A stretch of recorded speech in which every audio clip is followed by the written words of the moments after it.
Michael Malice here. Let that be your welcome for the next hour. I don't seem to be hearing myself in my headphones, but that's okay. This is the episode that everyone has been begging for a very long time. The one I've been ecstatic to do. We've got the guys from my favorite denim company. We've got Bahzad, Trinos, Brad, and Svarc from Naked and Famous Denim, the best denim company on earth. I'm not getting paid anything to say this. This is something I came to of my own volition. And I'll tell you guys the denim story. I told this a little bit on Rogan. I went to Century 21, which is a kind of a... I'll go back a step. My friend John Durant, great guy, he's an author. He had a pair of jeans that he wore every day, and they were $200. And I thought, that's crazy. Why would you spend $200 on jeans, right? And he said... This is foreshadowing. He goes, if you wear a pair of jeans every day, they become like a part of you, and it's customized, and you watch them change, and it really becomes like a staple of your wardrobe. So I went to Century 21, and they had a pair of jeans there that were like brownish with these purple streaks, and they were $80. And I'm like, $80 for jeans? That sounds crazy. So I go home, I look up what they are. They were these mud dye by Gilded Age. Okay. And that retail for $350. And I'm like, shit, I gotta go. So I go back to the store, and they were gone, which drove me crazier. So now I have to have them. So I went down this rabbit hole, and there's this whole denim subculture that people aren't aware of, that you guys are at the forefront of. And the whole point of it is people think it's like designer, you're paying $800 for jeans. It's not the Hollywood stuff. This is the geek stuff where it's things that are fun and unique, and you could have a good time with your wardrobe, and it's not that expensive either. That's it. We're the opposite of the Hollywood stuff, really. Yeah.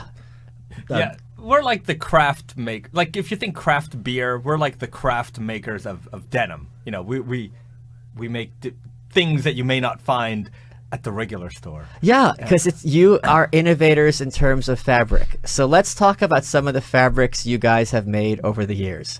I'll go through the ones that I own. Okay. Thermochromic.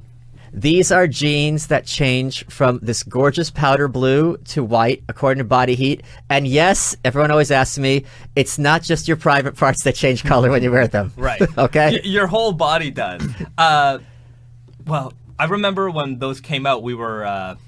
there's a funny video on our YouTube channel where your brother made that. My brother made it. Yeah. It's the most views we've ever had. Oh. I think. Yeah. We made it in our office, and we were trying to figure out a way to like... Because they would change quite fast, and I don't know, we were playing a bunch of different ways on like how to show people how the colors changed. And at one point we're like, let's put them in the microwave, heat them up. With the metal? Yeah, they caught on fire. Wow. We eventually did the video outside. Yeah, with the snow. Like, minus 10 degrees. It's beautiful. Right. Wait, how does it change, actually? What's actually literally happening? So it's a thermochromic dye that is activated by heat, and when it gets hot, the pigment changes colors. Okay. It's like back in the day, the 80s, those T-shirts, yeah. So, but I still don't understand on a literal level what's happening. Well, I think we'll need a chemist to figure okay, that out. so it is. It's the chemistry of the pigment. Okay. The pigment is a thermochromic pigment that reacts with heat. The science behind it, I don't know, but... You also had stainless steel denim, Right. which has which I can verify because I'm stupid. I walked through TSA with it, and it did not set off the metal detector. Probably not enough metal content. Not enough metal, but I was worried. But it's stiff. You guys had the citrus weft. Now, what the weft is, for people who don't know, the weft is... I'll tear out a pair of jeans right here, or a pair of pants. We can argue about that later. So the weft is the inside. And what Naked and Famous does is there's so many ways to innovate what people think of with a pair of jeans. Like, let's change the fabric, let's change the weft, let's change this and that. So the citrus weft was regular on the outside, but when you flipped it over, it had this orange streaks. And these were some of your early pairs. Yeah, this must have been first year or That second was a year. Barney's exclusive. I think we made 75 pairs. Yeah. And I found a secondhand pair my size, and the guy even dropped them off at my house. Right on. You also have the ones I'm wearing now are a tweed fill weft. So many fun you had a hologram, which had that fluorescent stuff on top.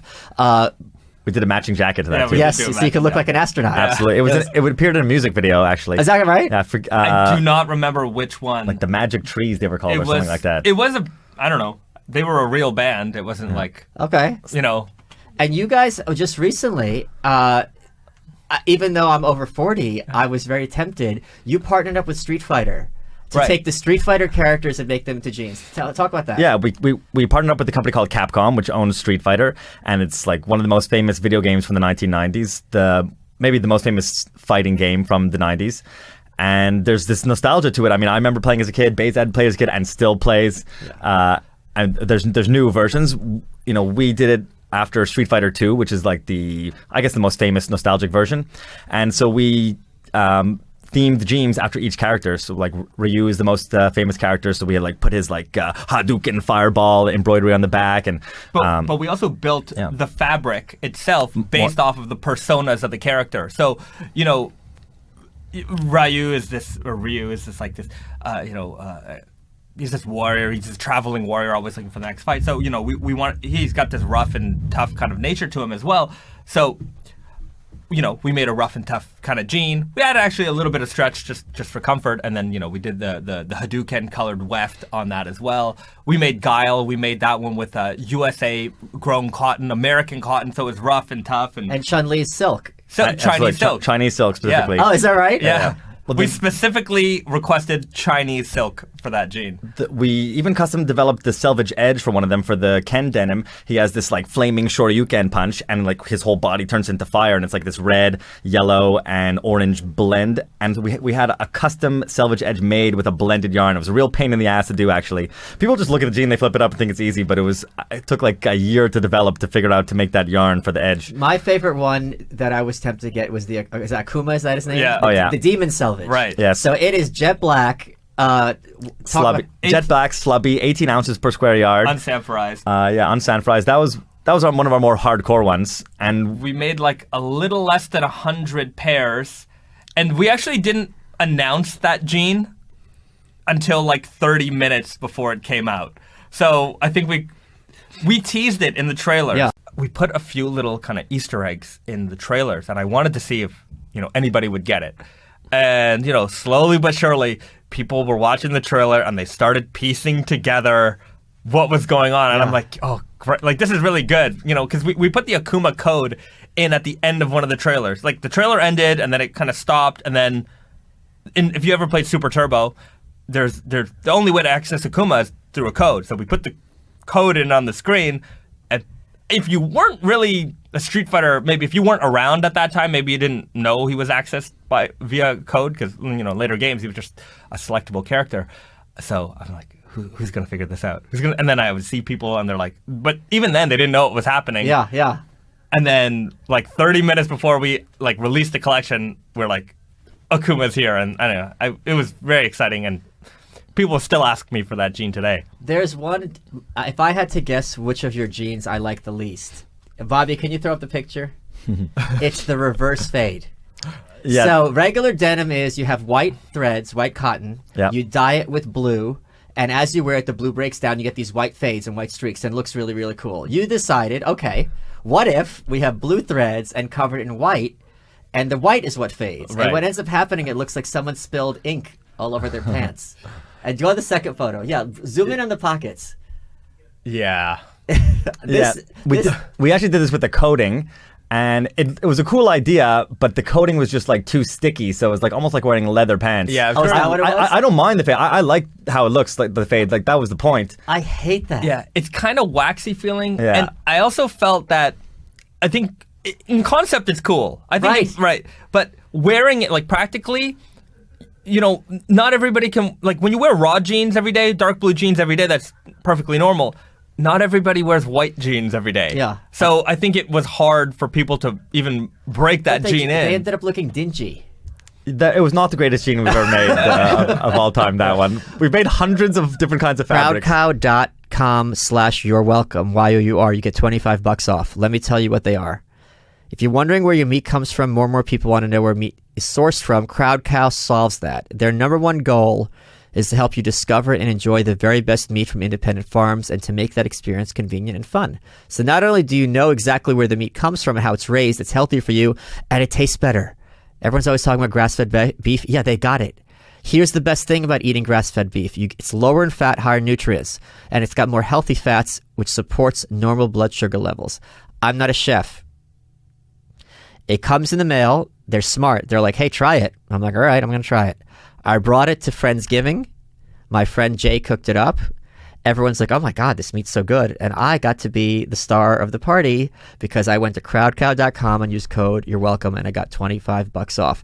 They've also got the Japanese Wagyu steaks and all that stuff. It's exclusively sourced from Japan. It's better than anything sold elsewhere. If you look at the photos at crowdcow.com, it's like no meat you've ever seen. So for a limited time, you've got $20 off on Wagyu ribeye steak and New York strip steaks. You got 25% off grass-fed steaks. Crowdcow.com sources the best quality steaks you can't get anywhere in the world. Crowdcow.com/you're welcome will get you $25 off your first order. What is so exciting about your company is that when you're innovating and you're throwing stuff against the wall, as a bell curve, some things are going to be like, oh my God, this is transcendent. And some things are like, wait, why does this exist? Right. But it's good that someone tried this because you're answering the questions like, see, I think your philosophy is, what would it look like if we did this? Oh, yes. And you guys, what else you did is jeans have a weight, right? It's like how many ounces per yard. So you invented the world's heaviest jean. You want to see him? Wait, no. Then you went, oh, that's not heavy enough. We're going to go heavier. Absolutely. Then they had the 32 ounce, which I tried on when I visited the store in Montreal. It was like wearing a suit of armor. I couldn't bend my knees. I was walking like the Tin Man. Yeah. And it was just incredible. Well, Guaranteed uncomfortable or your money back. Yeah. And those kids, go ahead. Well, let me show you two things. Okay. Okay, because we brought some props. Okay. Can you reach? Yeah. Hold on to that one. Okay, so the 32-ounce jeans. Oh, God, they're so beautiful. That's them. These are heavy. They're very heavy. They're very heavy. So they have, not only are they heavy, they've got the patch, which is proportionally thick. Go ahead. It's a 15-ounce leather patch. It's saddle leather. Use it to make horse saddles and sometimes the soles of shoes. And we sew by hand with sinew thread. Which is, you know what sinew is? Yes, it's the thing that connects muscle to bone. Yeah. So not human sinew, don't worry. Okay. And yeah, it takes like 20 minutes to sew each patch. And look, because the fabric is so thick, you can't even have the belt loop in the normal place. Right. It's got to be at an angle. Well, that's also why it has a zipper instead of a button fly. Okay. Because if you had a button fly, you'd tear the skin off your thumbs every time you tried to put these up. And this is what we were talking about earlier with weft and with selvage. So what selvage means is the Japanese, what they did is they took all these American ideas and made them better, right? Wait, are you correcting me? Well, I think oftentimes the story is the Japanese brought the American machines over, and that's not true at all. But it's a fallacy. Yeah, that's it is a fallacy. Yeah, there's no American machines in Japan. Okay, but they took the concept. There's American sewing machines, but not American weaving machines. Okay. Yeah. Most of the machines are made by the weaving machines. The shuttle looms are made by Toyota, which is a company that made machines for. Toyota made machines for various industries, including obviously Toyota. Right. And they also made machines for the textile industry. There are other machines too, but most of the looms are Toyotas. Yeah, Toyota looms or Sakamoto looms. But selvage is when you have the two halves of the. Correct me if I'm wrong. Oh, you're already wrong. Okay, so why am I explaining? You're the pro. So I'm just the fan. So this is the selvage edge. That's a selvage edge. Yeah. So basically, all woven fabric has two different directions of yarn. You were talking before warp yarns and weft yarns. The warp yarns are the vertical running yarns. On jeans, usually dyed blue. And the weft yarns are usually white. And they're also called the filler yarns because they fill the denim. They'll be like 3,000 pounds or like this giant ream of indigo yarns. They feed it into the machine. And they're called a shuttle loom because they have a little wooden shuttle inside. The shuttle loads up the weft, and the weft goes back and forth. And on each pass, it seals the edge of the fabric closed, making a self-edge on either side of the fabric, hence selvage denim. Right. And this is the selvage edge. That's what you guys have changed with many different kinds. Usually it's just the regular, but for example, my favorite of your jeans that I wear, which are the wine dyed. They're burgundy, but you made this gorgeous gold selvage edge, which kind of adds a little bit of sparkle. We wanted to do like wine packaging. Oh, that's what it was inspired by. That's it looks so cool. It looks so regal. It's like gold and like purple. That's what it's supposed to look like. So these are. I mean, the other problem. I'll say one problem with your denim. Pictures don't do it justice. Because looking at a photo of a 32-ounce pair of jeans, which are like a fabric you're never going to see in your life, and holding them and feeling them are such different experiences. It's so crazy.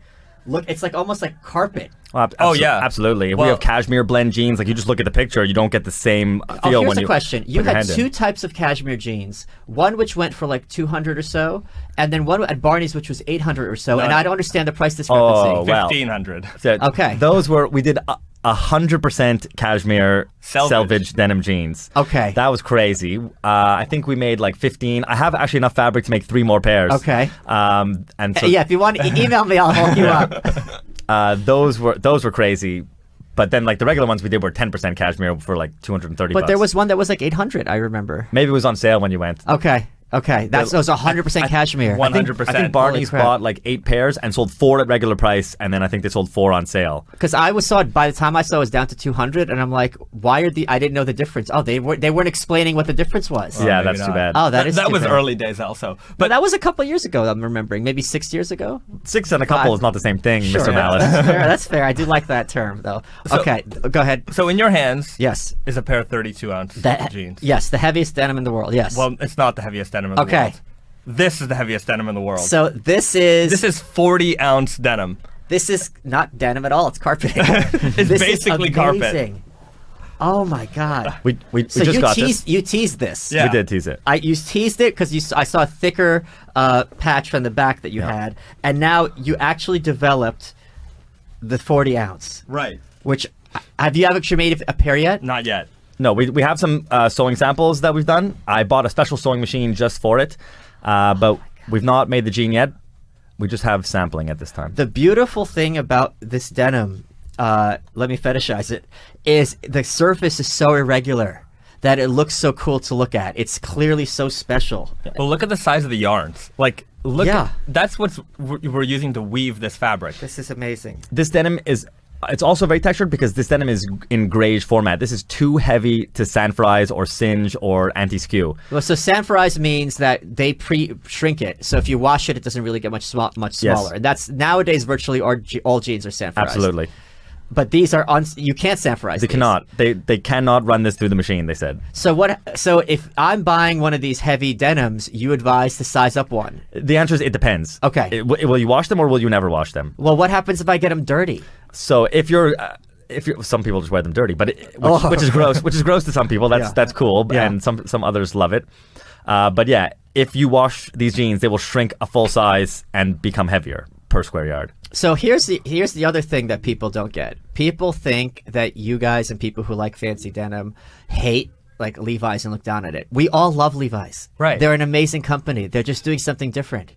Yeah. I mean, Levi's I hate bad also, religion. No, we like some things about Levi's, and we don't like other things. Well, about I mean, Levi's. Oh, what do you mean? They're a massive company. I mean, and they have a million kinds of divisions. There's kind of something for everybody there, Sure. right? You know, they have Levi's Vintage. They have, different tabs and makes and yeah, like models. LVC is more interesting. The mass market stuff doesn't appeal to me. But did you see that they're making like kind of all these colors now? Oh, well, I mean, I think they've always done No, things but they're like that. making like Easter egg colors. They Okay. came out with a purple. They came out with like a Yeah, screen. that's fun. Yeah. I mean, like, if you want a pair of purple jeans, then, you kind of know where to go. I don't. I sold them out in a day. Right. But 10 years ago. Like, if you want like wine-dyed ones Right. or Yeah. like, That's dyed with then you know real where to come to wine. go to. All right, you want to talk shit? Let's talk shit. Okay? You guys are from Canada. Canada's about being nice and getting along, but you just opened a New York store, which we're going to get into in a minute. Sure. Here in New York, we have a little bit more of an attitude. Right. Okay? So this is the one tough question I'm going to ask you. There is a company, Gustin, Sure. and you guys innovate a lot of jeans. I mean, every year I can't wait, and you'll have like 2 or 3 that like no one had thought of. It's like amazing. I know you have one coming out with seaweed, Yep. with an eel Yeah, yeah. patch. I Absolutely. saw. And Left Field is another company I'm sure you guys like a lot. They're out in Queens. They're handmade. They're very Americana. They're not cheap, but they're amazing. They came out with this Kevlar denim. You guys have a Kevlar blend. Theirs are like 24 ounces, like really like for motorcycle riding. Right. And the next week, Gustin is like, oh, we have this fabric, and it's really special and unique. And all like you had the kakishibu weft, Right. where on the inside it's kakishibu. The next month or whatever, oh, we came up with this idea. Does this not drive you crazy? Oh, he's giving you the death glare. No, I'm getting the death glare. I'll let Bahzad answer. Okay. that. I'll tell you my real opinion is like I actually don't care because we are all selling jeans and that's true, but I mean our model is different. If you want to buy a pair of jeans and have them today, well, you can come and do that. You can try them on in a number of stores across North America and throughout the world. If you need to exchange, you need customer support. We've got you. I'm sure they have their own customer support as well. But I mean, we are constantly innovating, Right. and so we're always on to the next and newest and interesting, and they might buy stock fabric or I don't know. I don't know. I mean, I don't see their books. There's room for all of us. And I know that's a very PC answer, but, you know, people do actually ask me that question quite often. And, you know, I think they have their business model, and I think they're doing very well, and good for them. And we have our business model. We're also doing well. I'll give you the one example that really bothered me. Again, you guys aren't trying to be badass. Some of your jeans are kind of badass and more edgy, you know, and then some are like silly and goofy. Absolutely. You had first a multicolored filled weft. And what that was is, I don't even know what the term is. You flip the cuff, and there were little specks of different colors, like purple and pink and whatever. It was just like a little flash of color. It was really fun and very naked and famous. Like no other, like Levi's is not doing this. Bad Religion's not going to do this. Then you guys had the candy weft. Then you had all these others. Sure. So it was very on brand for you and very out there, but not something people can wrap their heads around.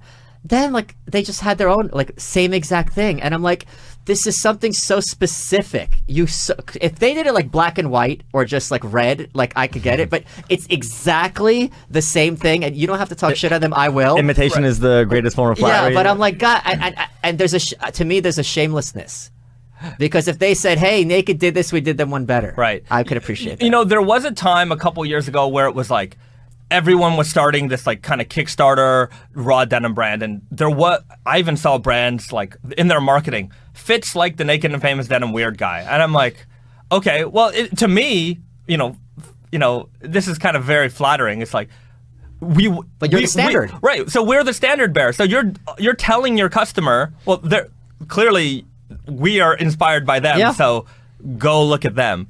There was another brand that that's respect. That's honesty. Yeah, right. There was another brand I thought was really funny because, you know, we made the rainbow core jeans and red core jeans, and they made a rainbow core jean, and they called it gay jeans. Right, because it's rainbow. Right, and I'm like, okay. And like it was the same concept, and I think their business model was, let's make some outrageous names, we'll get some, you know, internet buzz, and I would see on the forums, and like they'd have like a FAQ section on their website, and people were like, aren't you copying Naked and Famous? And they're like, other people may have done it before us, but we're the only ones making gay jeans. What kind of double talk answer is that? And I'm like, okay. That reminds me of my favorite Canadian, Rob Ford.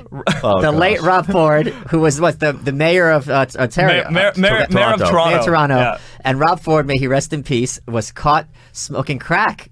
Well, allegedly. And he literally said, yes, I may have smoked crack, but it was during one of my drunken stupors. That's right. That was his answer. He was, you know, I could talk. Gosh. No, I enjoy one thing. Bahzad's from Toronto. Okay, yeah, I'm from Toronto, and you know, I don't want to get too much into politics. No, you don't have to get to. Right. This is about personality. It's not about his. I enjoyed Rob Ford is not a his political figure. right, He's right. a Chris Farley figure. Right, exactly. And do you ever see that trailer that somebody made, like the Rob Ford movie, and they took clips of like Chris Farley movies, and they made like this funny trailer, like you know, and you know, he, unfortunately, you know, sadly, Rob Ford died, and in the circumstance that he did. But there's all this footage of him like turning the corner and walking into the camera, or like there's one of them throwing a football and falling. Yeah, it's amazing. Okay, the best one was somebody had alleged that he was maybe seeing a prostitute, or maybe no, it wasn't that. It's like he was sexually harassed. An aide, and he said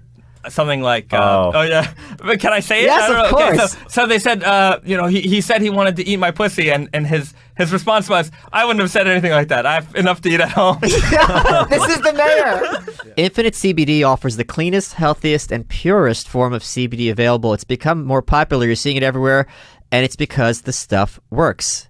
If you go to infinitecbd.com and use code WELCOME15, you get 30% off for December. So let me tell you, we could get there. You could get the PM pills, which have CBD and melatonin. Those can help you get to sleep. You also have the Freezing Point topical cream that reduces inflammation. You can use it on sore muscles after the gym or things that hurt. And also, if you want to wake up in the morning, you got the AM pills, which are CBD with caffeine. It's great for getting work done. A lot of guys here use Infinite CBD because it's the highest quality CBD on the market. They've got this double extraction method, and the end result are Infinite CBD products that are over 99% CBD. And that's infinitecbd.com, promo code WELCOME15. Now, other companies use CBD oil. This is pure CBD isolate, and it's the highest quality CBD product you can get. and it helps people with chronic pain, inflammation, anxiety. And according to studies, over 42% of users of CBD have stopped using traditional medications. And they've got a full range of products from gummies to capsules to topical creams, and not to mention new releases like the Nano CBD Detox, which is great for avoiding those hangovers, which I'll be using after the second arduous march. So whenever of the biggest city, which I adore. Toronto's my second favorite city after New York. So all the Americans out here, the next time Canadians throw Trump or George Bush in your face, ask them about Rob Ford or ask them about Kim Campbell, and that'll shut them up real quick. Well, we're not going to get to Kim Campbell. You can tweet at me. Speaking of Donald Trump, so you guys have been called the Willy Wonka of denim. Right. Dave Rubin calls me the Willy Wonka of politics. This is also not sponsored or anything. The Willy Wonka of alcohol. Cool. Empirical spirits from Denmark. So there's 4 liquors that he made. This is one of them. It's called Fuck Trump in a Super Fucking Wall. I hate that name. But what he made is, it's habanero, but there's no heat to it because the heat doesn't survive the distillation process. So I wanted to each try a little bit. It's actually, and tell me what you guys think. Is that cool? But let me stop. I don't do alcohol. Okay, that's cool. But I will enjoy your I will reaction. gladly. Does this mean we have to make habanero dyed jeans now? I'll give you a little bit. With the capsaicin still. Thank you. Burn your skin off. What's it smell like? It smells like pepper. Yeah. Good? I mean, if you like pepper. Cheers. Cheers. I think it's very smooth. Yeah, that was good. How would you describe it? It tastes like. It smells nice, actually. Yeah. It tastes like gin mixed with pepper. Yeah. Or like vodka and pepper. It's actually quite nice. But not pepper like salt and pepper, like no, peppers, like bell peppers. Like a bell pepper, It red has a pepper, sweet yellow. smell, kind of. Yeah. So I can't handle heat at all. Okay. I can't even handle like spicy tuna. But this, like, now I know what habanero tastes like. No, that was not spicy. Yeah, at all. It's really crazy. So what do you guys, let's talk about the New York store and why you decided to open up a store in New York. Right. Well, I mean, we are in this. I've said this before, but I always apologize to anybody who maybe doesn't believe this, but New York City is the center of the universe. Everything happens in New York City. By the way, every time when I was in Toronto, I would say literally over 10 people made it a point to tell me that they've been to Williamsburg. They're like, I spent a summer in Williamsburg. I'm like, okay, you're awesome anyway. As someone from Ontario, specifically Toronto, I feel like Toronto has this. The identity of Toronto is maybe people will argue this, but it's like, yeah, we're the New York of Canada, and I'm like, that's not what you want to aspire to be. You want to be your own city, and I think Toronto is still trying to find its identity. But yeah, they do compare Toronto and New York a lot. The 2 biggest cities. Yeah. Well, I just think, but I mean, like Chicago isn't like New York, or like, you know what I mean? Like, I don't. The reason Toronto knows it's not New York. Right. It's saying we're the Canadian equivalent. Chicago, not so much anymore because they're a joke.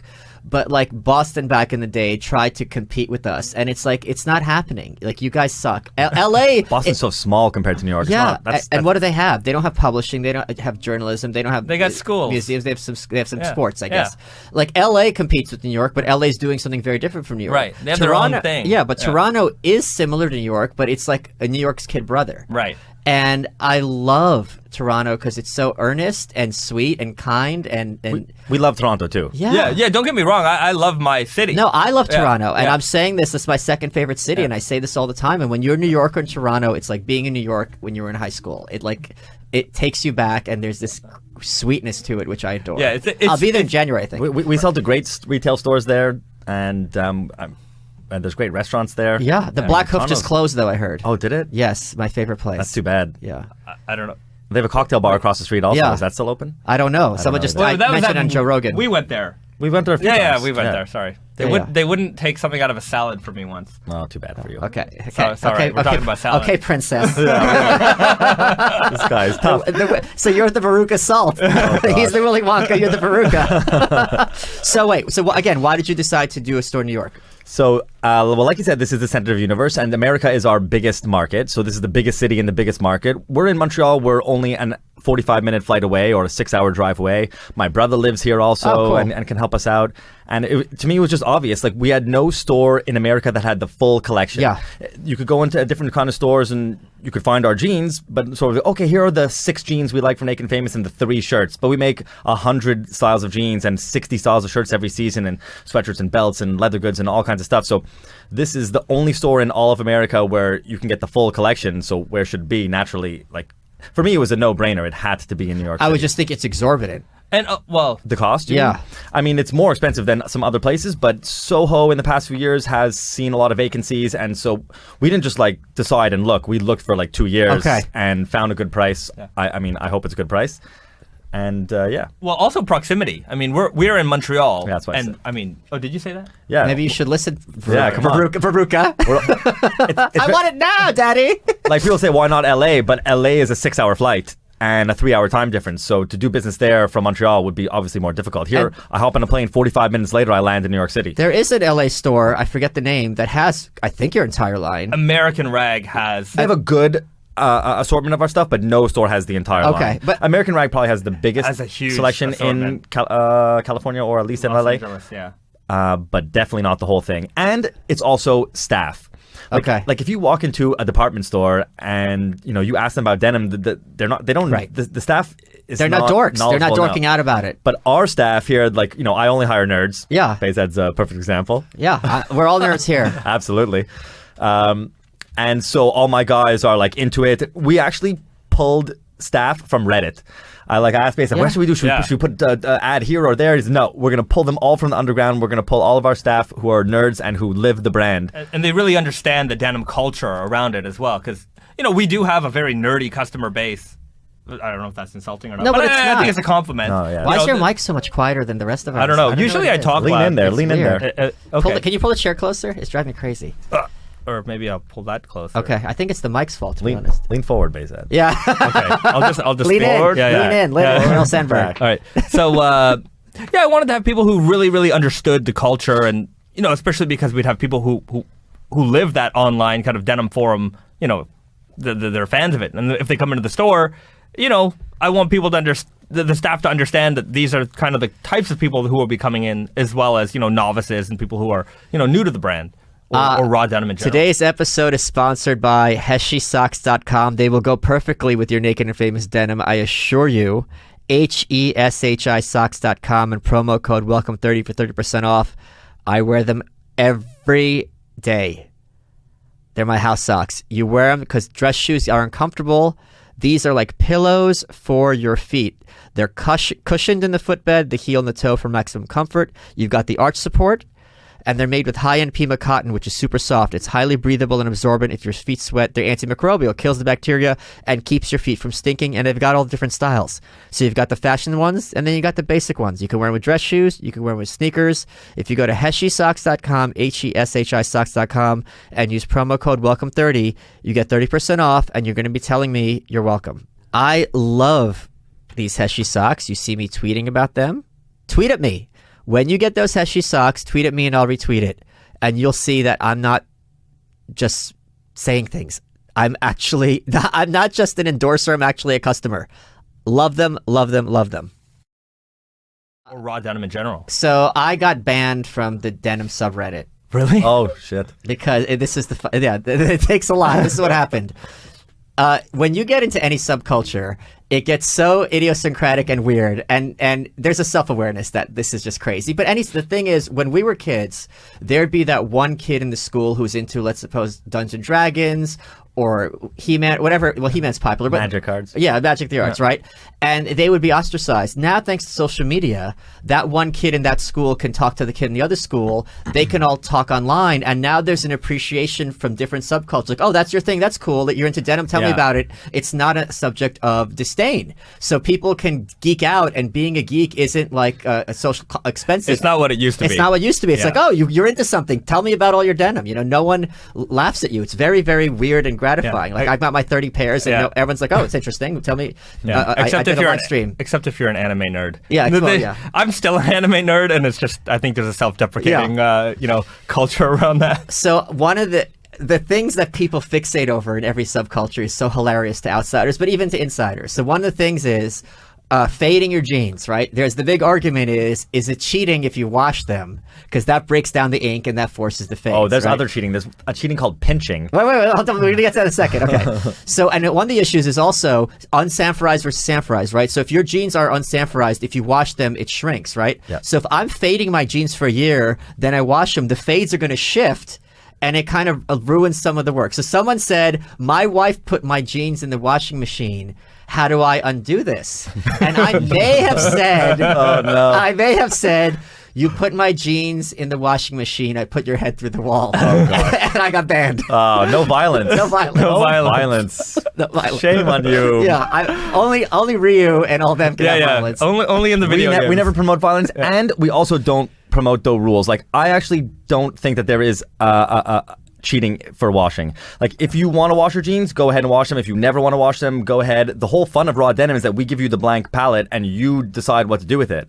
Like, but there's got to be ways to speed up the fading process. Well, wear them more. Bahzad, you still but I have 30 pairs. What do I do? Sleep in them.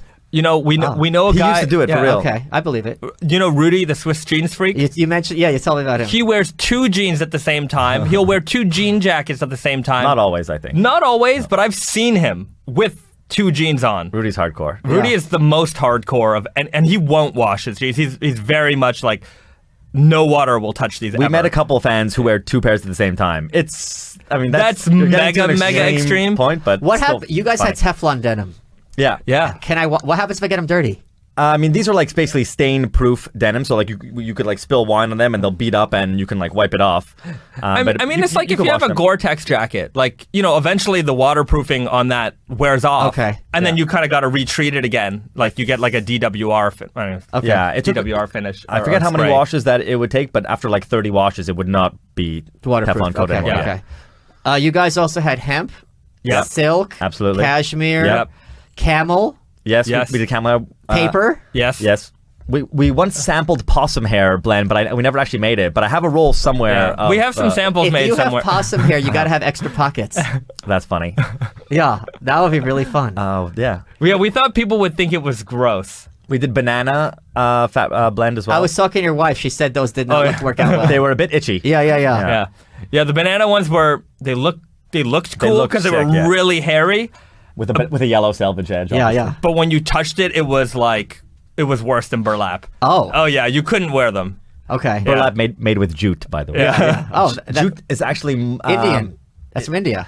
I think they cultivate it in various countries, not just India. I'm sure lots in India, but it's actually more cultivated than cotton. It's the most cultivated natural fiber. Yeah. So let's talk about. You just also had this king of slub. Right. So tell the story about this. Yes. What does slubby mean? Speaking of uncomfortable. And then we have to talk about nep. Right. Okay. So what does slubby mean? Slubby is basically the shape of the yarn. So most of the time you look for like very straight yarns and straight fibers of cotton. And when you spin the cotton together, it makes a straight yarn. And that's what most companies look for.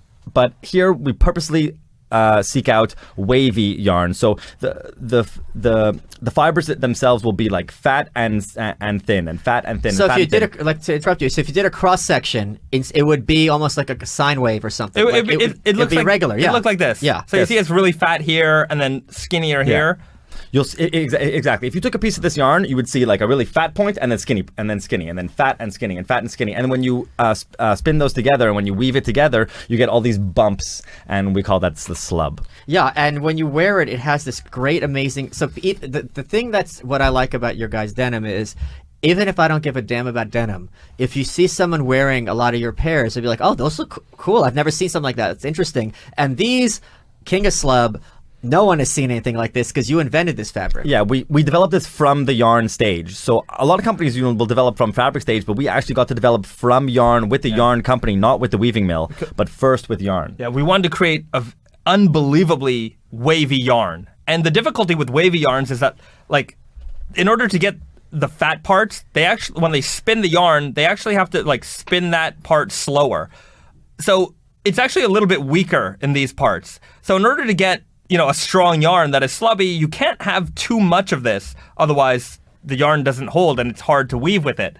So it took us a long time and work with the yarn company in order to develop a yarn that was extremely slubby and still structurally strong enough to weave. Yeah, if you look at these jeans, you could see how the fabric, it just goes up and down, and there's texture, and there's different amounts of dyeing, so it just visually looks really kind of random and cool. Right. So there's a whole like subculture of the guys who like slubby denim specifically. So we're like, all right, fuck it, we're gonna make the slubbiest denim ever. Well, next year your line I saw at the capsule show is like 8 different. It was crazy. We have a lot of slub. I'm wearing now a lightweight slub because most of the time when you talk about slub, it's always a very heavy thing. It's always like 13 or 14 or this is actually 23 ounces per square yard.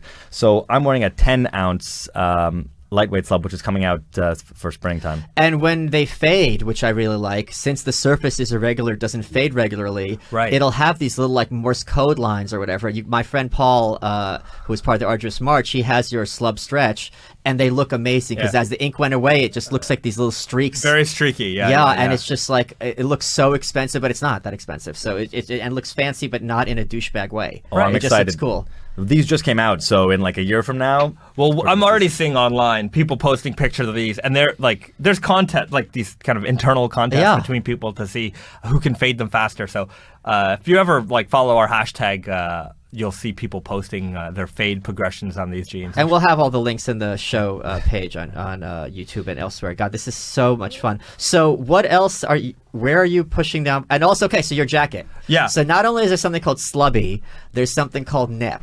Right. So what's nep? Neps are basically like also little bumps in the yarn. It's not like where there's a skinny and fat, but it's basically yarn that has irregularities in it. Usually they get rejected. Here we purposely find and make a yarn with extra bumps in them, or fibers with extra. Is that a nep? Right, one of those dots is a nep. And then these are neps. Yeah. Okay. Each one of these little So spots. we've again got developed from the yarn stage, which I'm pretty proud of because most companies don't get to do that. We go to Japan 2 to 4 times a year to do this, and we decided to make the neppiest denim. So is this out already? This will be out in fall 19. Yeah, you got a while. So we just got the sample in. You're the first person to see this. Yeah. Oh my God! Nobody's seen this amazing. before. It looks absolutely amazing. So basically, so these are going to be jeans as well as a jacket. Yes. So these are neppy right now. What I'm wearing, you got the tweed fill, but it's just it looks almost a little linty, but in a cool way. See, again, it's also very rare to have either slub or nep on the warp because the warp is everything. The warp is what makes the minimum of the fabric. It's very easy to change the weft. But to do it on the warp is very rare. It's much more expensive and it takes a higher minimum. So here we have a massive amount of nep on the warp and the weft directions. If you look on the inside of the fabric, you'll see it too. Amazing. This also, most of the time when someone wants a slub, then I'm like, okay, we'll just take a running warp and we'll add a nice slubby weft and it'll be real slubby. I said, no, we have to have the massively slubby warp and slubby weft. And here, slubby warp, neppy warp and neppy weft to make the extreme. There's 2 kinds. There's 2 denims you have that I got. And they're very interesting because they have both a print on the inside. So if you turn your pants inside out, it's an entire print. And I was worried about wearing them because it looked a little like Carlton from Modern Family, right? Where he's got the inverted cuff. I don't know. So one of them, which the kitschiest jeans ever made, which is the pinup girl print, which you made for Barney's, an exclusive. And I have those as a rolled cuff, so you can only kind of see what they are. The other one is the porn pants. Yeah, the vintage nudes. Yeah, you guys made jackets of those as well. Yes. Yeah. Well, we were in London for a show there, and I like antiquing. I mean, we're all collector mentalities. We like to collect old stuff. So we went. It's not hoarding; it's collecting. Yeah, we're collectors. Yeah. So I need 30 pairs of jeans. Yeah.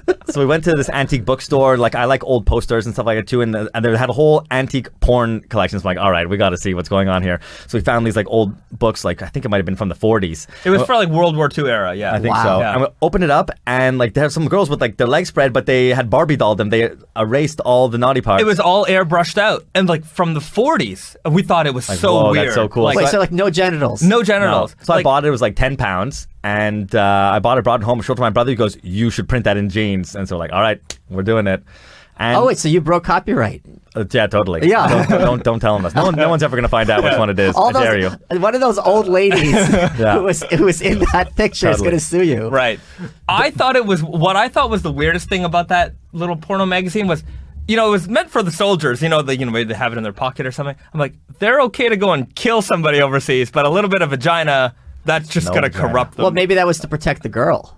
I was probably the law in the Yeah, UK. yeah. I wonder. Yeah, dude, they couldn't even. I mean, Listen, you could go to Yeah. jail right now if you teach your pug to do a Nazi salute. that so is- let's Depends on the country. Depends on the country. the coolest part about that, Gene, was the leather patches. We had the naked ladies printed on leather patches, but we did 3 different patches and randomly assorted Yeah. them. So when you got a Gene, you wouldn't know which one it would be until you got it. And That was kind of fun. the weft it's like kind of like newsprinty quality. So even though I have a huge cuff, like a 6-inch cuff, people you can't really see Yeah. what they are Yeah. unless you look close. That's what makes it fun. Actually, that was a double weave fabric. So instead of just having a warp and a weft, that actually had 2 warps and 2 wefts woven at the same time. And so what we did is basically it's indigo by white and then white. So that makes it solid on the inside. That's why you didn't see any of the diagonal grain and makes Okay. it easier to print on. Is that the same thing with the pinup girls too? Yes. Okay. It was the same base which are fabric. very cool. You also, what else did you have that I have? You want to say something? Go ahead. If you want to talk about cuff rollers, Yes. Yeah. Oh, I got a good one for This you. this What is just, this? this just came out today. This came, just Raised by wolves. Oh God. Okay. We're gonna have an argument now. Oh, shit. Okay, this is where You love curse words. this is where I show my age. Okay. You guys came out with something called vulgar selvage. That's Yes. right. Right? And what that was is on the selvage edge, where usually it's just color, it had curse words. What were they? Yes. Right. Fuck, shit, bitch, ass. Yeah. And I'm sitting there and I'm just like, really?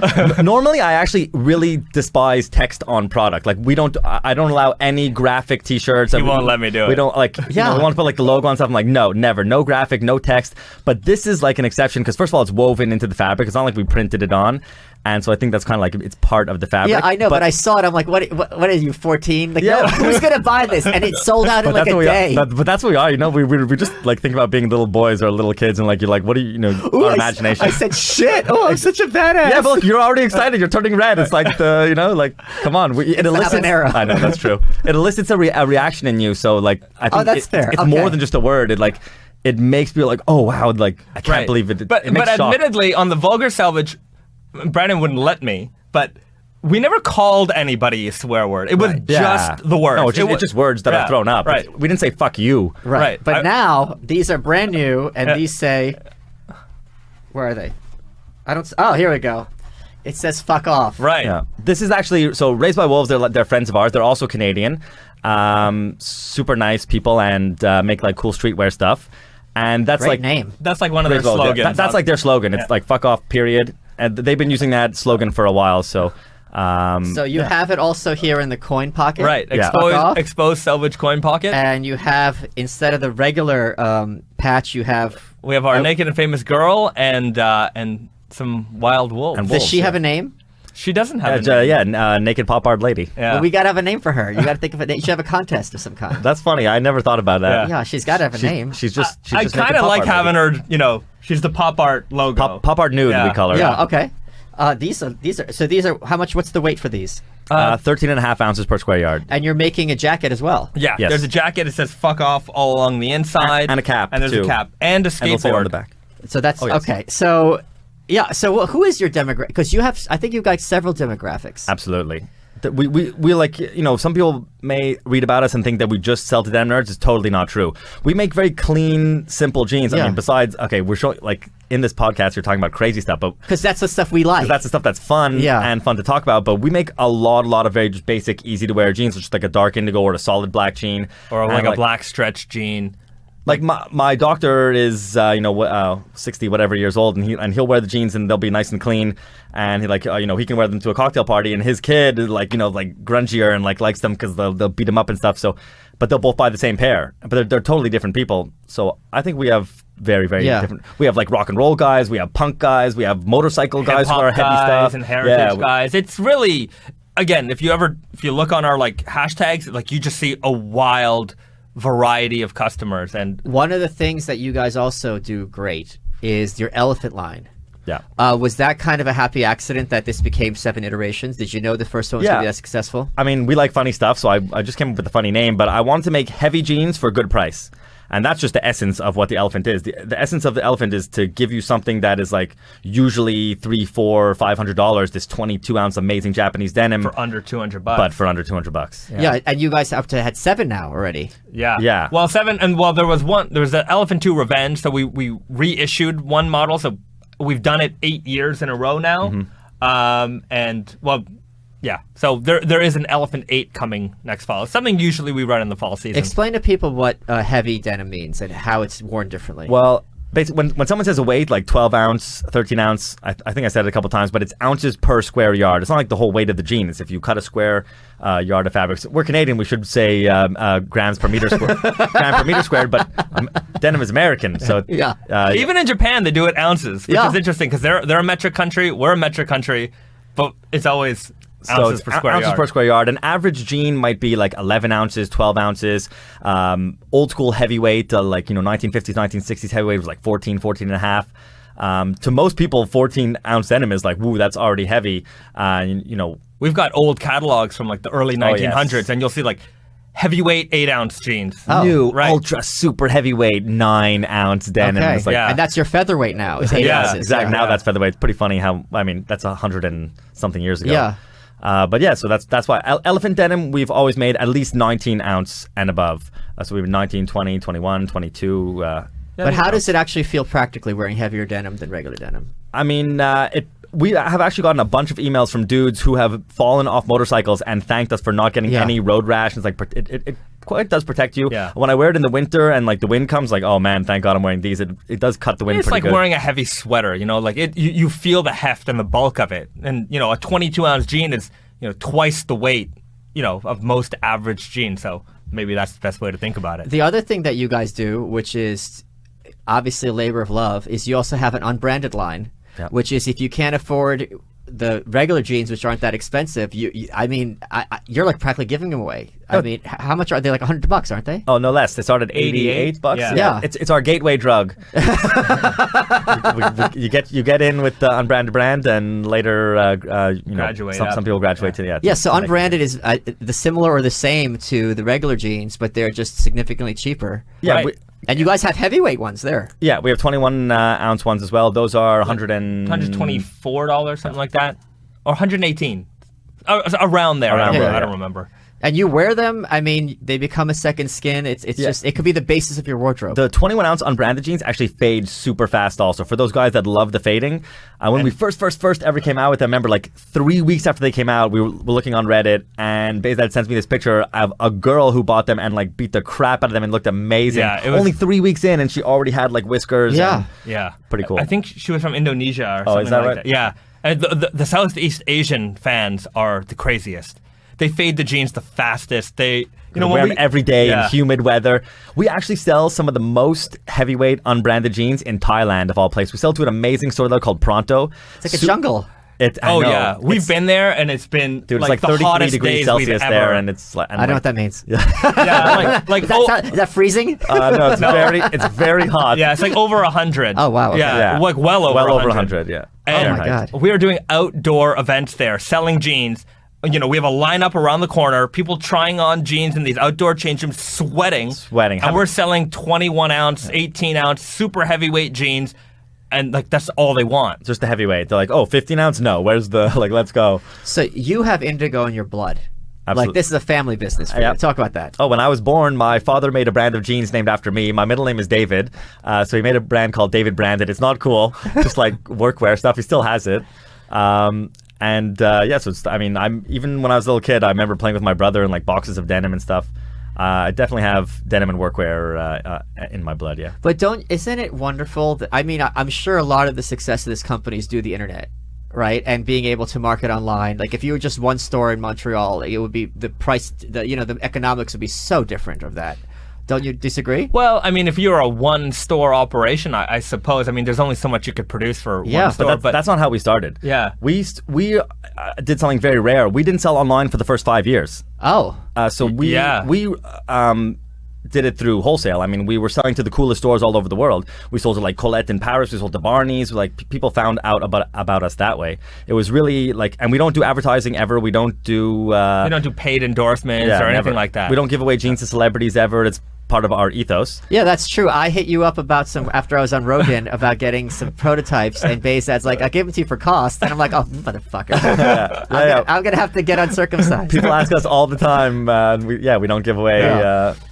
I mean, instead of losing all the money on that, we put money into fabric, and so we're very much a product-oriented brand instead of a glamour brand. But it must be, and I feel this way also, it must be so rewarding to be able to have a job where not only is it a hobby that you love, but you actually get to be like, I've got this crazy idea, let's make it happen. Oh yes, I have the best job in the world. Yeah. I mean, I love my job. It's just amazing. Our production meetings are quite fun. I think it's also fun for our suppliers, because, maybe they're working with a lot of, I'm going to say, ordinary brands. They're just trying to make a lot of jeans. They do deal with a lot of mass market companies, but here we are coming to them with ideas. So their production manager gets to run wild and figure things out rather than just trying to pump out as much basic 13-ounce denim as he can. I can totally, I can totally relate to this. Whenever I'm on Fox, right, and I go to the hair people, everyone on Fox has the men have the hair look, and sometimes I come in with an 80s suit and an 80s lapel pin. I go, give me a new wave hair thing,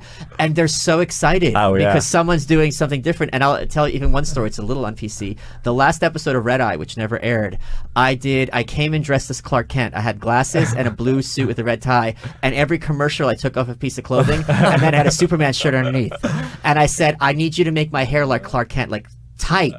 Yeah. She's like, oh my God, yes. So into it. She's using all these products. She used 4 products. And the last one, she reaches into the bottom drawer and she goes, this is for black people. And she straightened in my hair. But people who, you bring excitement to them because you're like, all right, you made 32 ounce, make 40 ounce, and now that's exciting for the person who's creating it, the fabric person. Absolutely. They also think we're crazy, with this jean, with the the vulgar jeans. They're laughing. There's right. There's a 65-year-old dude, or I don't know how, an older Japanese man, and he's just sitting there working the machines, and suddenly he sees all this swear words going by, first he does the Louis Vuitton, and it says the Louis Vuitton logo over and over again, and then it's the next one on his card is fuck off. This is, you know what, the one thing I hate about New York, certain aspects of New York, what I like about Canada in relation, they're being silly and being goofy and finding joy is regarded as something to be disdainful for, and there's the cynicism, and I hate that. And there's so much room for fun in your life, and I really wish more people wouldn't be embarrassed to say, yeah, this is dorky as hell, and I'm having a good time. Well, I think if you're I think it's I'm not ashamed of, No, but I think a lot of people in this city kind of look down at blah, blah, blah. It's just it's jeans. Yeah. Or whatever your hobby is. Have fun. Yeah. Right. Why? I mean, the Northeast is a serious place. It gets cold, and we got to work, and you got to make your dough. But I like that. I love the Northeast. We're also we're Canadian. I think Canada produces a certain brand of humor. I mean, we do have some Canadians funny weird out there. humor. We do weird stuff. Yeah, but it's it's a lot easier to be silly and not as cynical in Canada than it is in New York. Well, you ever see the show Kenny versus Spenny? I adore that show. Kenny's show is called Triumph of the Will. Right. I do know that. Yeah. Do you know what? I've never seen the new show. I mean, I've seen every episode of the. Well, Kenny he only produced one season of that. But Kenny is. Well, they're both hilarious. I love that show. South Park bought the show. Yeah. But I mean, I don't think. Kenny versus Spenny was the inspiration for those watching for Impractical Jokers. I'm positive. Because basically the premise of Kenny versus Spenny is the two guys compete, and one's the straight man, which is Spenny, and Kenny is really he's just out of his tree. And making Holocaust jokes, really completely pushing the envelope and all kinds of you couldn't do that today. I mean, there was one episode where he puts his mother in the oven and he turns it on. Well, what channel was it on? It was on. Do it if it's it was not on mainstream. Yeah. It was on CBC, so the main one, the national channel, and then it got moved to Showcase. I'm sure comedy picked it up. They had a Who Could Smoke the Most Weed episode before it was legal in Canada. Yeah. And I remember, because I saw them do a live show, and they were talking about that, and they're talking about how the Canadian government would subsidize, you get these credits for television production and stuff. He's like, yeah, Canadian taxpayer dollars were spent buying lots of weed. Yeah, there was one episode where it was a singing competition. Who could sing the longest? No. It was, I don't remember what it was, but he had a children's choir. Kenny did. And the lyrics was about pollution, right? Oh, and it goes, Kenny's kids. Don't forget the children. And then it goes, you've been warned. It was so hilarious. So yeah, but that's the thing. There is this kind of joyfulness, and so anyway, Impractical Jokers, which is an American show where it's 4 guys who are an improv troupe, and they have to do these challenges. And just like on Kenny vs. Spenny, every episode competition, whoever loses has a punishment. And on this show, like it's 4 guys. Whoever has the most strikes against them at the end of every episode has the punishment. And one of them, it was a 3-way loss, and all 3 got tattoos that the 4th guy picked. And one of them right now is walking around with a Jaden Smith tattoo on his thigh for the rest of the time. Wow.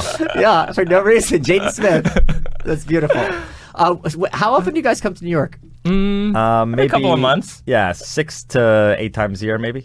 I want to hear, since I sing the praise of Toronto, what's the Torontoan perspective on New York? Bahzad. I mean, one thing I love about New York, and well, I love everything is here. It doesn't matter whatever it is you're looking for. It's here. It's accessible. You know, and people say that, I don't know, maybe there's this odd Canadian mentality that Americans are rude, but I also don't feel that. I feel like people here are friendly, they want to talk to you, and maybe that's because I'm from somewhere else, and maybe they want to talk to you, but I just love, like, the abundance of, I mean, this is America. I mean, you know, you want to talk about abundance? New York City's got it all. It's got the biggest buildings, it's got the best buildings, it's got, you know, every shop you could ever want to is here, every kind of coffee is here, every kind of restaurant is here.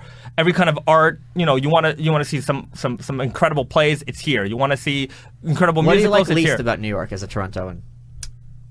Honestly, there's not the subway system. Oh yeah, okay, that's fair. That's fair. That's it. I mean, it's Toronto's confusing. not so amazing either. Toronto's isn't Montreal, amazing. we have pretty good ones. But Montreal's is the best in North America. That's my opinion. Okay. I find the metro system here is a little confusing. It's not for the city of this size and wealth and you know what I mean, abundance. It's not glorious enough. It's hard. You know? It's old, though. It's old, but like they don't upgrade and they. No, it's not. Yeah, it could be better. Could be you guys better. also had, let's say some more glow in the dark, which Yes. I was gonna get, but I'm like, do I need to be walking home from the gym at night glowing? I don't think that's a good idea. Yeah, well, In that's only if Brooklyn. they're charged first. You got to expose them to light. We did sell them with a Like a black light. a little black light. Yeah. We once did. Speaking of Toronto, we once did. You know what TIFF is? Toronto International Film Festival. Yeah. And we did an event there, and we were at like a night party outside. It was actually a Raised by Wolves party. Oh, was Oh. it? Yeah. We were at a Raised by Wolves party, and basically said, are the glow in dark jeans in your car? I'm like, yeah. So I give him the keys, runs back to my car, puts on glow in dark jeans, and we had like these little mini black light flashlights. Yeah. The black light, like, it absorbs it really fast, and you can draw like neon green on your jeans. And so people see us, and then these like cute girls coming up and like drawing stuff. Someone draws like a big cock on Bahzad's leg, and They're very generous. Yeah. You also had the reflective denim. yes. That was a 3M reflective denim. Again, speaking of Toronto, we got a cool skateboarder there to do a video with those, and basically works with like there's miniature glass glass beads built into the coating, and basically And it reflects light. It reflects the light Yeah. right back to the source. Yeah. So if you take a picture of someone in those, you'll just see like only jeans. Every so often, like I'll see on eBay like a pair, and I'm like, have I never heard of these before? Like you had a houndstooth weave. Yeah. Oh, yeah. Yeah. Those were cool. Those were part wool also. Okay. Then you had Donegal denim. Yes. That was cool. When did those come out? That a long time ago, Yeah. 8 years ago maybe. Okay. Yeah. And those were not just the Barney's exclusive or anything. Maybe. In those days, We did like a lot of or Barneys. earlier days, Okay. we did a lot. Like most of what Barney's would buy would be like, we want 5 exclusives a season. Okay. So we have and- a little bit of core, and then Yeah. we do like really cool weird yeah. stuff. So they really wanted like, give us the most. Be as creative as you want. Oh. Go out there like. We didn't talk about scratch and sniff. That's got to be one of Oh, the yeah. craziest ones. Oh, you were saving it. I have the first scratch and sniff. I just wore them on Tuesday, Nice. which are raspberry. Yes. They still smell. Nice. I've never washed them.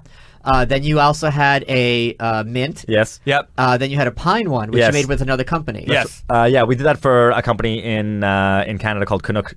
And you have like a tropical fruit one coming up or something, I saw? No? Am I No. remembering correctly? It's Maybe just you're- 3? You're just imagining. Yeah. You're wishing it into I existence. thought there was maybe. a fourth one. I did an interview on Playboy Radio once, and they asked me about those, and like, oh, so if you take the mint one and I don't know what they said, the mint one and a lime one, and there's like a girl's wearing the lime one and the guy's wearing the mint one, and they're like grinding on the dance floor. It's mojito.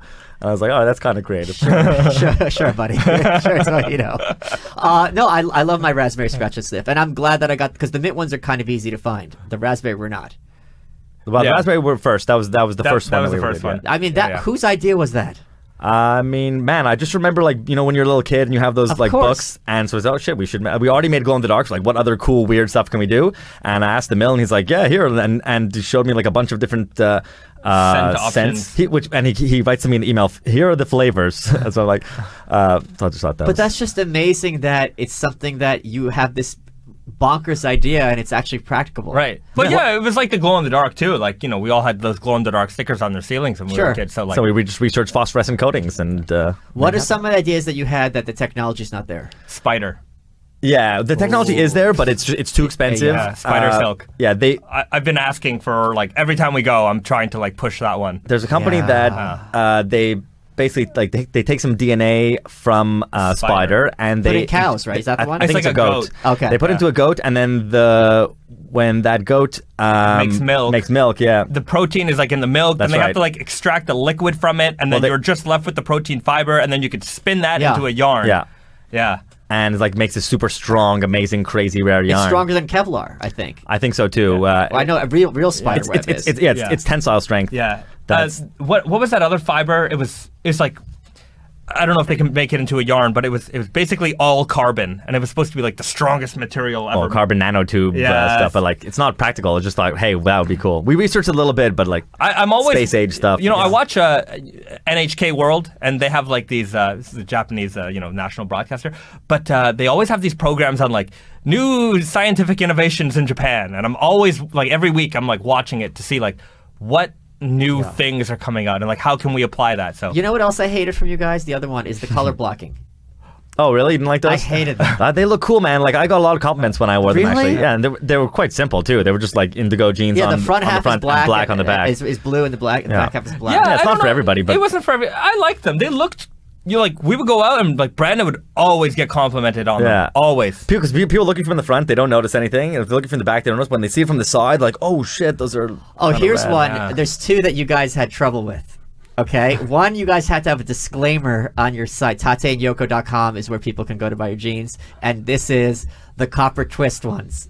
Oh So yeah. the copper twist ones are really sparkly, and you guys have to have a. Go ahead, explain it. They're not really sparkly. Well, They're they're- sparkly when you're this close to them. I saw a YouTube video, and it was Yeah, sparkly, right, like that- Vampire in Twilight. Right. Well, that's because he went so close to the fabric, and I With the flash. right. Okay. Right. If you're really close, I mean, when you're in the store, you're looking at a jean like this, so you do notice it. But when you have it on, it's a lot more subtle. Okay. So that definitely confused a lot of people because there was like murmurings on it on the forums, like, "Oh, these are so sparkly," and then some people are like, "Oh, I wear them; they're fine." Like, so, anyways. But on the website it says like, guys, this is sparkly. Yeah. Like, be aware of what you're Yeah. getting. And the other one, what was the other one that I totally had a brain fart and I lost it. That was controversial, but that's how Alzheimer's works. So the sparkly ones were Yeah. the ones that I was just like, Yeah. these are people having it. Oh no, the Sumi ink. Yeah, those ones were great. Those are great. Yeah, but the ink fell off and like stained everything, didn't it? Yeah. Well, I mean, That's almost supposed to. everything we make does. It's called crocking. It's supposed to. What's that term mean? Crocking. It's when the indigo chips off. Or like the when denim. There's when crocking color rates, transfers. There's crocking percentages per time and per humidity. Like there's tests for it. Yeah. So basically, what these Sumi ink ones were indigo jeans, regular indigo jeans, and on top of it, you put Japanese Sumi ink, which Yes. is how's It's that? That's calligraphy ink. Calligraphy yeah. ink, and that ink fell off very quickly and exposed the indigo underneath. Well, quickly depending on where you wear and where you are, the humidity, and. But I like, thought it's how much often quicker you than wear it. regular stuff. Am I correct? Because that was the impression I got. I don't know. I mean, I wore them for a while, and like, yeah, I think they faded at a pretty similar rate to like an indigo pair. Okay. I don't think anyone was upset by that. I think a lot of people liked like that. Like, It depends how damp they are. Yeah. If you're in Okay, a is very that what it humid is? place, they're gonna or if you wash them crock a faster. lot. Yeah. But I thought like people were sitting down and it's like staining the chairs. Well, if you got a white, yeah, don't put okay. them in your white Ferrari when you go home. yeah. So, what else are you kind of looking forward to in the next kind of coming years? Well, Oh, wait. you talked about the seaweed one. That's a new fun one that we're doing. We have That one I can't wait is that, what was that called? The winter rain, the blue with the blue storm. blue storm. Oh yeah, that's cool. Oh, I was gonna wear that jacket. I today. can't wait to get those. Those are I yeah. can't, oh, that what's fabric that? is sick. What's that? This is nobody's seen this yet. Nobody. I'm bringing all the surprises to the Michael Malice show here. Yeah, my welcome. What is this? Do you know what this is? Wait. Is this Dragon Ball Z? Yeah. No way. Yes way. Holy crap! You heard it here first, people. Yeah. We did Street Fighter, and the next next project collaboration will be Naked and Famous Dragon Ball Z jeans. That is amazing. Yeah, coming fall 19. Oh my God! Yeah. Wow. Have you guys ever been approached by celebrities to do jeans with them? Well, once back in the day, a hockey player. Oh man, who was it? Well, I don't know. He played on the Leafs. Dion Phaneuf, his agent asked us, "Hey, do you guys want to make Dion Phaneuf jeans?" We're like, "No, thank you." Oh. Yeah, but like people have tried to sell us licenses. Yeah, for, like James Dean. Some lawyer like contacted us a bunch of years ago. Do we want to buy the license to make James Dean jeans? Yeah. It wasn't so. It wasn't for us. You put him on, and then you'd get in a car crash. Oh well, I don't know about that. I mean, he's certainly an iconic denim figure, of course, right? Yeah. So like, I think we thought about it for a second, but it's like, we didn't want to create another. We're a small team. Sure. We're creating another brand and going out there and marketing it and this and that, and like, you know what?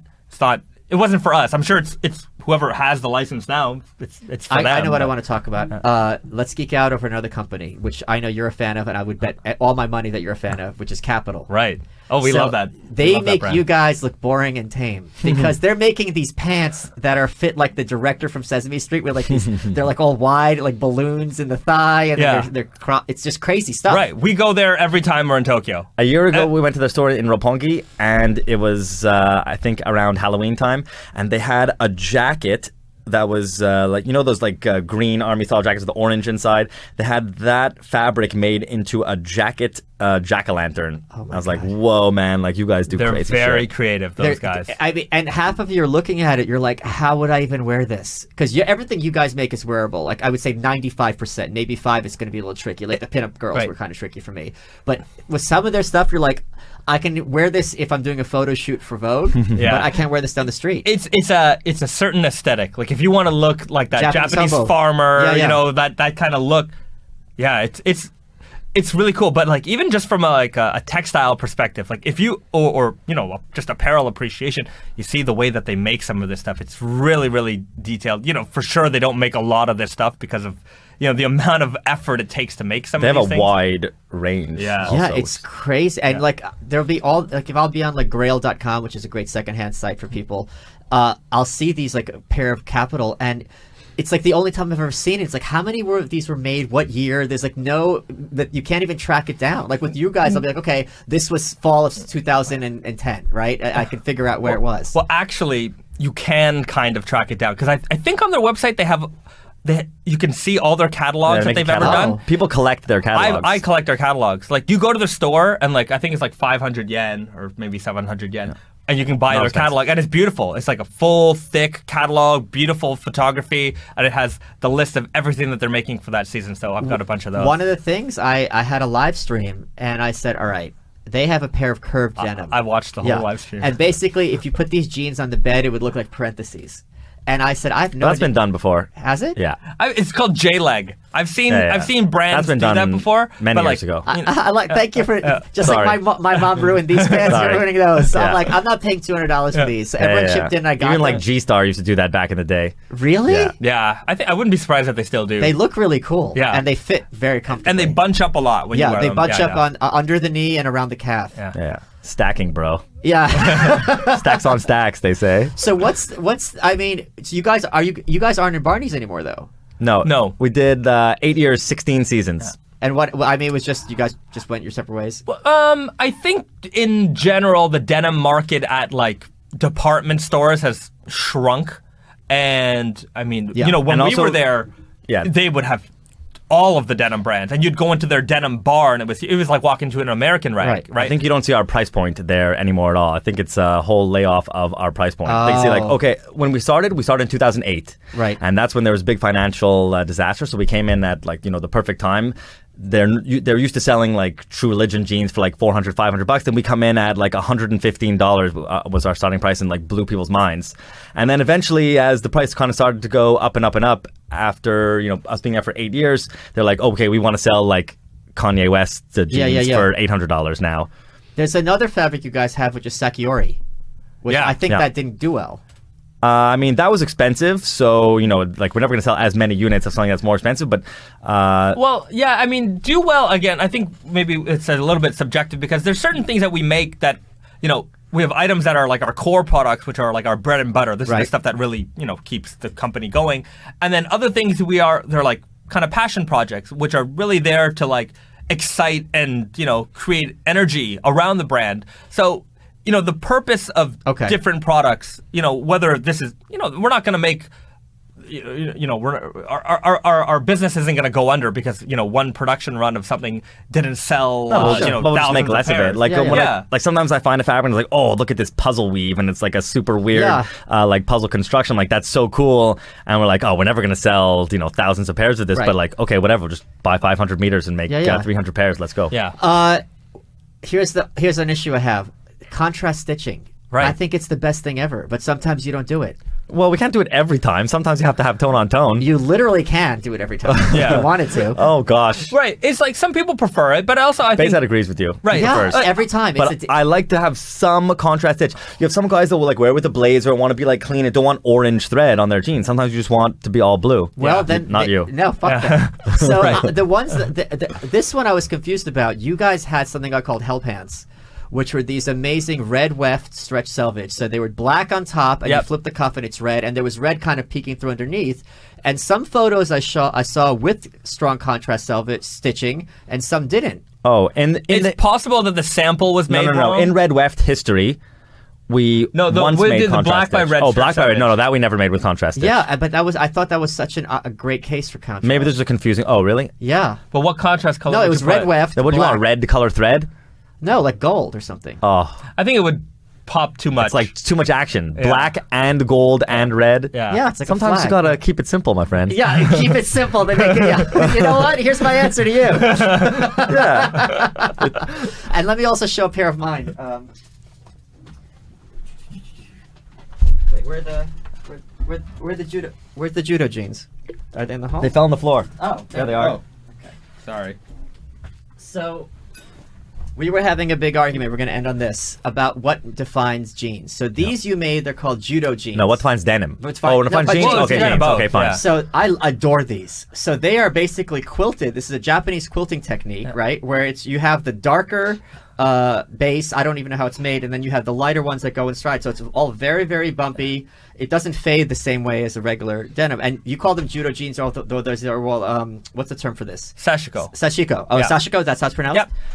And the argument was, are these jeans or are they just pants? And I was saying they're pants. I think there's no... I mean, it's a great semantical argument that we love having. And I would say that jeans are 5-pocket pants. Yeah, exactly. With, riveted usually. And made with denim. Yeah. But are then these denim? But that's not denim. So... But does it have to be made with denim or not? And what is denim? Exactly. That goes deeper into what defines denim. Does it have to be a 3x1 construction and between 8 ounce and whatever ounce? Exactly. Indigo by white. Like, what about black jeans? Or what about broken twill denim? And what about indigo by indigo? And what about if it's cashmere? Does it have to be 100% cotton? Can it have 2% elastane in it? These are not denim by any definition, correct? I would say that's not denim. Right. Okay. For sure. No, that is for sure not denim. That is for sure right. Yes. Okay. But is it a jean? Like, I don't know. Like a chino twill. Or what about when a jean is made out of canvas? That's not denim either. It's a plain... That's a pant. It's a plain weave. Yeah, it's a canvas pant. But the original jeans were made out of canvas. They weren't using denim to make jeans back in the day. Jeans started off not being made out of denim. I did not know this. Yeah. Wait, so tell me this. Original jeans are like duck canvas jeans. Oh, and you guys make those. You have the indigo duck and the regular duck. Yeah. Right. But, we're talking like, in the pioneer days, with miners and things like that, when the original intention for these garments, they were using canvas but I don't to know make these pants. I mean, they probably called them waist overalls. Waist overalls, dungarees. Like, so when does the term jeans come in versus those? So there's no real right answer. It's a fun semantical argument. Have you guys ever thought about, like, you had your 10th anniversary not that long ago? You had your 10th anniversary jeans. Have you ever thought about, like, let's celebrate maybe 15, let's bring back some of our weirder stuff and reissue them? I think that would be so much fun. Sure, I want those purple ones. I know, the man. wine dyed, yeah. No, he's talking about the lavender with the lavender, yeah. Lavender jeans with silver selvage edge and ostrich patch. Yeah. It's possible. We're getting to that point in a brand where we can start we've reissued a few things here and there, but like, yeah, we're not a kid anymore. We're kind of growing up. We're almost a tween. Well, we have a library though on the third floor of like some old fabrics, that we just have like a few meters of and stuff. We were thinking of actually for the New York store here, eventually doing like custom New York made exclusive. jeans just from the New York store. Oh, so you come in and this is not available yet, but we will do this eventually. Where you have we'll have a bunch of swatches, and we have because we have a crazy collection of old fabrics like that. I even have my 100% cashmere I told you, and then we'll have a price per fabric, and we'll have different hardware and all that stuff. I mean, other people do it, but we have like such an amazing collection of fabric. Yeah. We can tailor to measure a pair of jeans for you. You pick the fabric, you pick the thread color, you pick the leather patch, you pick the hardware. Yeah. So now you have, when the 40 ounce comes out, you will have 3 pairs of jeans that stand up on their own? Oh, a lot of our jeans can stand up on their own. Even some of the 15 ounce or 12 ounce, if you really it depends how iron rigid them out the fabric straight. is. No, but the 32 the weight. automatically stand. The King of Slub stand, don't they? Yeah, those can. Like our 15 ounce Deep Indigo, those can Yeah, stand. because they're so rigid. Oh yeah, they're really rigid. Yeah. Okay, very, very cool. Guys, thank you so much for coming in. This has been a long time coming, and I'm sure everyone listening to this is just as geeked out as we are. I will see you all next week. You are welcome.